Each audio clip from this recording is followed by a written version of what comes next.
മലയാള സിനിമയ്ക്ക് ഇപ്പോൾ re release കാലമാണ്.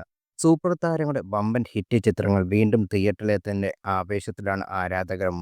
ഛോട്ടാ മുംബൈ, സ്പാട്ടിക്കും, ദേവദൂതൻ, മണിച്ചിത്താറുമൊക്കെ രണ്ടാം വരവിൽ പ്രേക്ഷക പ്രശംസ ഏറ്റുവാങ്ങിയതായിരുന്നു.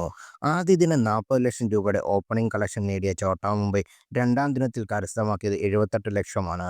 ഇതിനു പിന്നാലെ സോഷ്യൽ മീഡിയയിലാകെ ലാലേട്ടൻ ഫാൻസിന്റെ മുറവിളിയാണ്.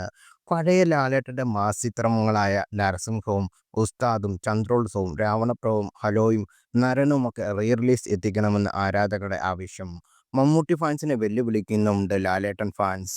18 വർഷം മുമ്പ് തിയേറ്ററിൽ തന്നെ ഇളക്കിമറിച്ച മോളിവുഡിലെ പുതുചരിത്രം തീർത്ത ഛോട്ടാ മുംബൈ ഇപ്പോഴും ആവേശം ഒട്ടും ചോരാതാണ് നിറഞ്ഞോടുന്നത്.